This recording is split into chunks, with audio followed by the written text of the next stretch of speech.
Zdravím všechny na YouTubeku, tak tu máme další aféru. Tentokrát se jedná o mrtvej set-top box Maxo HD DVB-TT2, který vykazuje tu chybu, že prostě jednoduše nejde spustit. Po zapojení vidlice do zásuvky set-top box nedělá vůbec nic, ani mu nesvítí LED dioda, nejde spustit, nereaguje na dálkový ovladač, prostě se chová úplně imunně vůči jakýmkoliv okolním podnětům. Takže první věci, který jsem si všimnul, bylo to, že po zastrčení síťové zástrčky do zásuvky zdroj uvnitř toho set-top boxu vydává pískavý zvuky, který mají určitý rytmus, což může znamenat několik věcí. První věcí je například vadný kondenzátor na výstupu na sekundární straně spínaného zdroje. Druhá věc může být zkrat na výstupu toho zdroje, takže buď to může být Schottkyho dioda ve zkratu v plně vodivém stavu, anebo zkrat vyloženě na výstupu, takže nějaký třeba vadný mikroprocesor, nějaký vadný integrovaný obvod. Rentabilita oprav takových jednoduchých zařízení spotřební elektroniky je nízká, proto na kšeft to nedělám, dá se říct, vůbec, pouze jenom známým kamarádům, nebo přičemž konkrétně tohleto je set-top box babičky jednoho kamaráda, takže to jsem teda řekl, že se na to podívám, uvidíme prostě, co tomu bude, přičemž pokud nenajdeme chybu do nějakých 15 minut, tak bych asi označil ten set-top box jako neopravitelný, protože opravdu víc než nějakých 15-30 minut se s ním zabývat, tak už je opravdu ztráta času. Jo? Ten set-top box stojí novej, pár stovek, takže jenom mrkneme dovnitř, uvidíme, jestli tam něco nebude špatně a jinak jdeme zase dál. Postoupil jsem tedy dál, mám ze set-top boxu remontovaný zadní šroubky, které drží vrchní kryt vlevo a vpravo a nyní můžeme kryt oddělat. Podíváme se dovnitř, jestli něco neuvidíme. Tak, jednou rukou to jde zase výborně. Tak, a tady v pravé části můžeme vidět obvod spínaného zdroje. Vstup, filtr, hlavní kondenzátor, řídící obvod spínaného zdroje, impulzní trafo, usměrňovací diodu Schottkyho, filtrační kondenzátor, cívku a ještě druhý filtrační kondenzátor. Zde v levé části už je samozřejmě ta interní logika, v který pravděpodobně chyba nebude. Když se podíváme konkrétně na výstupní kondenzátor, tak už možná vidíme i na tom telefonu, jestli se dobře zaostří, že ten kondenzátor je poměrně nafouklej, což je důsledek přehřívání dlouhodobého a vlastně důsledkem toho je zvýšení ekvivalentního sériového odporu, čímž pádem ten kondenzátor neplní svou funkci a výstupní napětí nedosahuje té hodnoty, který by mělo a je poměrně rozvlněný. Na to reaguje elektronika tím, že přestane fungovat. Takže my, aby jsme se vešli do těch 15 minut, tak asi si nebudeme vůbec nic měřit a rovnou si ten kondenzátor vyměníme a budu věřit, že to bude pak v pořádku. Jo, když budu u té diody Schottkyho, tak tu si zkusím změřit, to je vteřinka, jo, vyndáme desku, proměříme, vyndám kondenzátor a vyzkoušíme. Kondík máme vyměněný, tady si můžeme všimnout toho starého, jo, takže vidíme zde, že jsme vyměnili kondenzátor o hodnotě 16 V 1000 mikrofaradů a nahradili jsme ho kondenzátorem 25 V 1000 mikrofaradů. U spínaného zdroje obecně platí, že nikdy byste neměli používat kondenzátory s nižším napětím a s nižší kapacitou. Vyšší napětí a vyšší kapacita u výstupního obvodu, u sekundárního obvodu spínaného zdroje nikdy nevadí. Jo, je to benefit, protože vám ten kondenzátor samozřejmě díl vydrží, jo, bude líp vyhlazovat to výstupní napětí. Ovšem v případech, kde nevíte, k čemu ten elektrolytický kondenzátor slouží a chcete ho vyměnit, tam vždycky doporučuji držet se těch původních hodnot, které tam byly, protože nikdy nevíte, k čemu tam ten kondík je, jestli je to pouhá filtrace, anebo jestli je to nějaký třeba časovač, čili jestli ten kondík není nabíjený třeba nějakým konstantním proudem. A vy, když změníte hodnotu kapacity, tak samozřejmě změníte nějaký časový konstanty a to zařízení vám nemusí fungovat. Mluvím bohužel z vlastních zkušeností.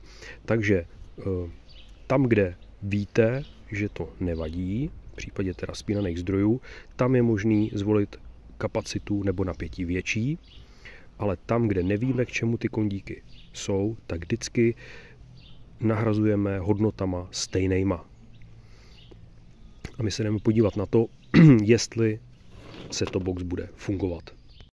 Tak je set-top box po testu a teda chová se to tak, že je projev závady úplně stejný. Takže i když byl vadný ten výstupní kondenzátor, tak je tam na té desce ještě něco, co nám způsobuje to, že ten zdroj pulzuje.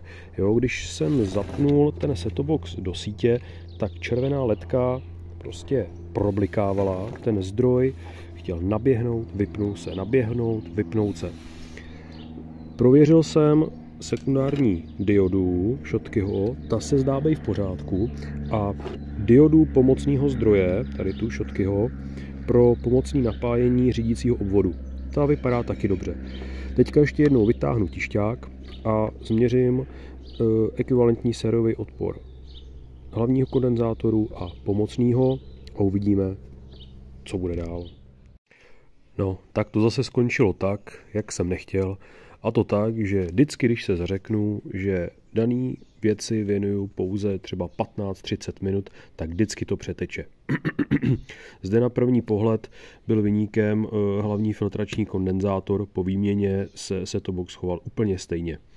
Potom jsem kontroloval dál, desku jsem měl venku, zkontroloval jsem Schottkyho diodu, druhý filtrační kondenzátor, který sice na funkci by vliv úplně neměl, ale radši jsem ho zkontroloval. Dál jsem zkontroloval pomocný kondenzátor pro napájení řídícího obvodu spínaného zdroje a hlavní filtrační kondenzátor.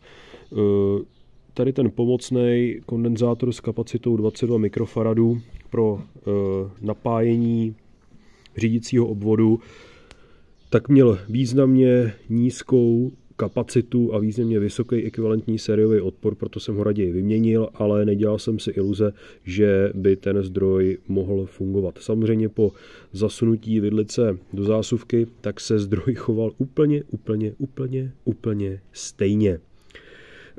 Přičemž v ten okamžik, kdy jsem teda vyměnil ten druhý kondenzátor, tak uplynula asi půl hodina, tak jsem si říkal, jestli vůbec v opravě pokračovat, ale pak nejhorší je to, že prostě se přistihnete a když si říkáte, že když už jsem investoval do toho zařízení takovej a makovej čas, takový a makový peníze, tak ještě tomu věnuju tohle, ono to třeba dopadne.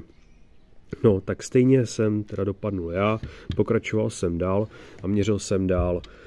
Samozřejmě je zde riziko, že může být v háji řídící obvod spínaného zdroje, který má v sobě uvnitř integrovaný i výkonový MOSFET, ale tím, že ten zdroj jako tak zajímavě pulzoval, nebyl jsem si úplně jistý. Každopádně testoval jsem ještě pomocnou teda usměrňovací Schottkyho diodu v primární části právě pro napájení zdroje a vyloženě ten zdroj vždycky naběhnul a zresetoval se. Jo? Čili evidentně tam docházelo k něčemu, kvůli čemu ten řídící obvod deaktivoval generování pulzně šířkové modulace pro svůj spínací tranzistor. No, nebudu to prodlužovat.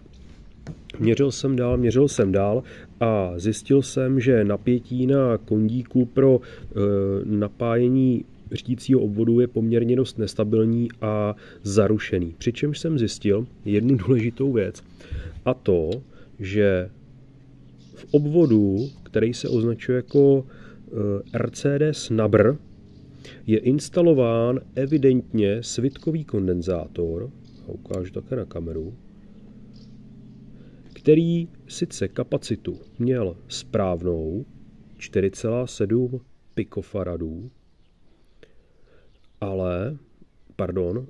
4700 pikofaradů, 4,7 nanofaradů, ale měl stejnosměrný odpor asi 40 ohmů, takže ten kondenzátor se spíše choval jako rezistor než kondenzátor. Tak, teď si jenom v rychlosti nakreslíme, k čemu ten kondenzátor tam vůbec byl. Jo. Tady, když si nakreslíme primární část spínaného zdroje, čili primární cívku, sekundární cívku, Schottkyho diodu, tak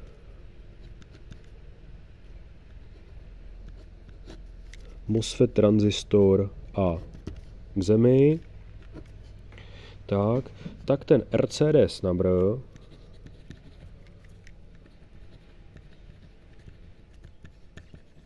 se zapojuje paralelně k primárnímu vynutí, a to následovně. Takto.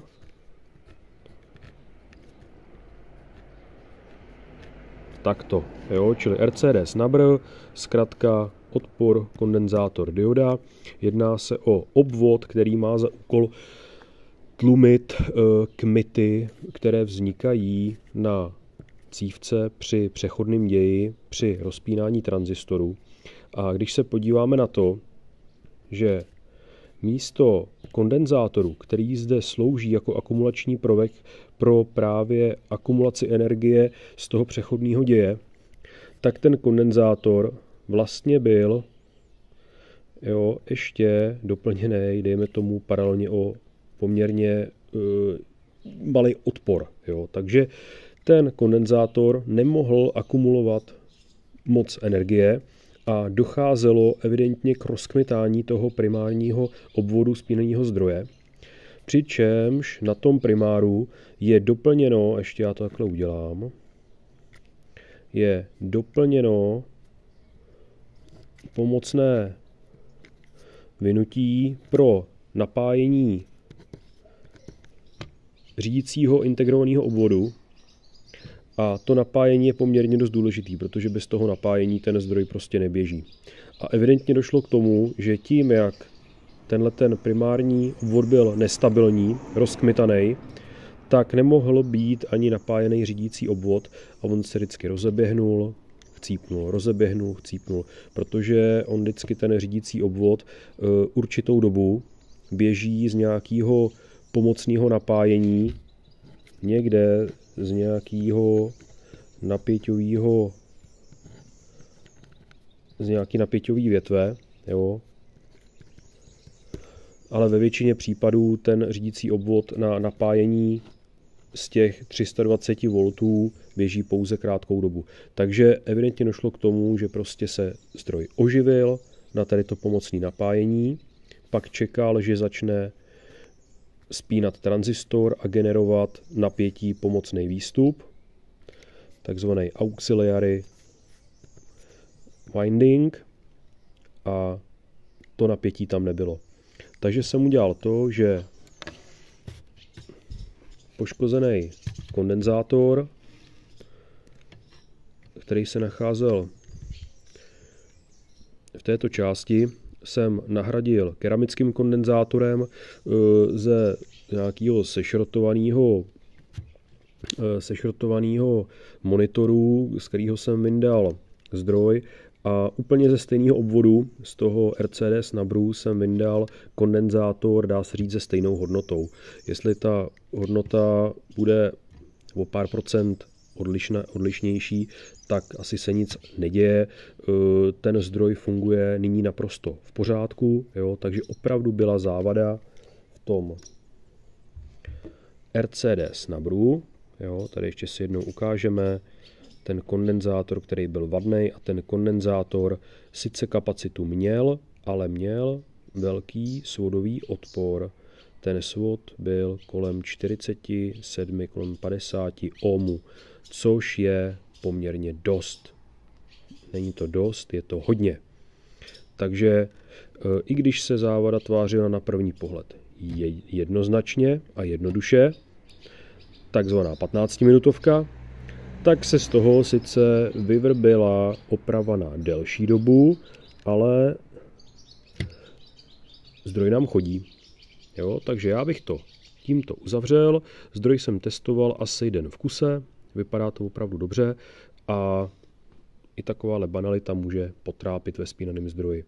Jo, takže děkuji moc za pozornost a budu se těšit zase u nějaký další opravy, u nějakého dalšího špeku. Tak jo, mějte se všichni pěkně a nashledanou.